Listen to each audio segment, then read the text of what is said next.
RTC కాంప్లెక్స్లో బస్సును దొంగిలించిన దొంగ అరెస్ట్. బస్సును స్వాధీనం చేసుకున్న పోలీసులు.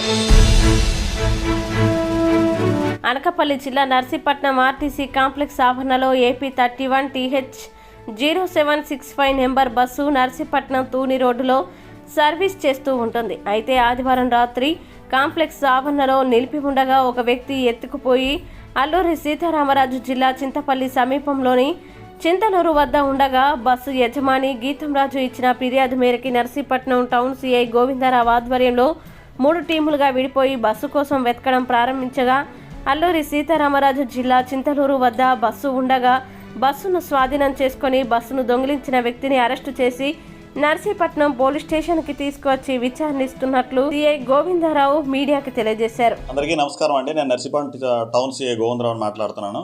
ఈరోజు మాకు ఉదయం నేను పోలీస్ స్టేషన్లో ఉండగా ఒక కంప్లైంట్ వచ్చింది. కంప్లైంట్ దాంట్లో గీతంరాజు గారు ఆయన హైర్ బస్సులు నడుపుతున్నారండి. ఒక 5 బస్సులు హైర్ బస్సులు మన ఏపీఎస్ఆర్టీసీకి పెట్టడం జరిగింది. అందులో మనకి తుని టు నర్సీపట్నం తిరిగే ఒక బస్సు మిస్ అయిందన్నట్టు ముందు మనకి తెలియపరిచారు. అదేమైందంటే మనకు అది తుని నుంచి నర్సీపట్నం వరకు అది హైర్ బస్సు తిరుగుతుంది, పల్లి వెలుగు బస్సు. ఆ బస్సు ఏపీ 31 TH 0765 నెంబర్ గల బస్సు. ఈ బస్సుని నిన్న డ్రైవర్ గారు నైట్ 10:45 గంటలకు తీసుకొచ్చి తుని స్టాండ్లో మన ఆర్టీసీ కాంప్లెక్స్లోనే పార్క్ చేయడం జరిగింది. పార్క్ చేసిన తర్వాత ఆ క్లీనర్కి అప్పచెప్పాడు అనమాట, క్లీన్ చేయమని. క్లీన్కి సుమారు 1 గంట వరకు ఆయన క్లీన్ చేసి బస్సుని ఆ తాళం దానికి అదే అక్కడ బస్సులోనే వదిలేసి ఆయన ఇంటికి వెళ్ళిపోవడం జరిగింది.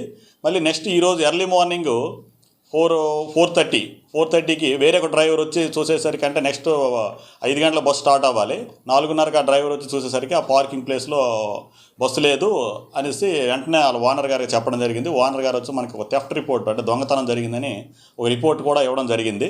వెంటనే నేను ఉన్నతాధికారులకి తెలియపరిచి ఇమీడియట్గా మా ఎస్పీ గారికి, డిఎస్పీ గారికి అందరికీ తెలియపరిచాను. సార్ ఇమీడియట్గా టీములు ఫామ్ చేయమన్నారు.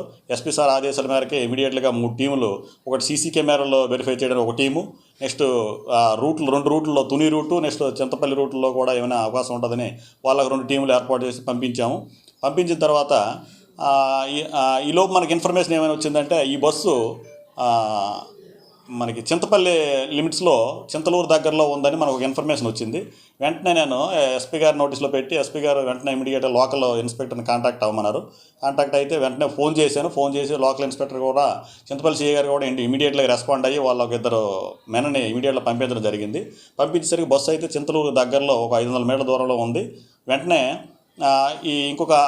ఈ బస్సుని వాళ్ళ మెన సహాయంతో బస్సును ఎక్యూజ్ను కూడా క్యాచ్ చేశారు. ఇమీడియట్లీ వాళ్ళు చేసినట్టు నాకు తెలియపరిచారు. ఈలోగా మన టీం కూడా చింతపల్లి వైపు వెళ్ళింది కాబట్టి వెళ్ళి ఆ బస్సును ఎక్యూజ్ని తీసుకురావడం జరిగింది. ఫర్దర్గా ఇంకా ఇన్వెస్టిగేషన్ కేసు రిజిస్టర్ చేసాము, ఇన్వెస్టిగేషన్ అనేది చేస్తున్నాము. మనకి సీసీ ఫుటేజ్లో కూడా ఇక్కడ మన నర్సీపట్నం నుంచి టువార్డ్స్ ఇటు చింతపల్లితో వెళ్తున్నట్టు మనకు వచ్చింది. ఇన్వెస్టిగేషన్ చేసి ఫర్దర్గా నెక్స్ట్ చెప్తానండి. ప్రజెంట్ అయితే మనకి ఎక్యూజ్డ్ మన దగ్గరలో ఉన్నాడు. ప్రాపర్టీ కూడా ఇంటాక్ట్ రికవర్ అయింది. బస్సు మన దగ్గరే ఉంది. ఫర్దర్గా ఉన్నది మనకి మళ్ళీ ఉన్నతాధికారుల ఆదేశం మేరకు తర్వాత తెలియపరుస్తానండి. Thank you. ఇది 2016 మోడల్. అటువంటి GPS సిస్టమ్ కానీ ఏం లేదండి, దీనికైతే ఏం లేదు.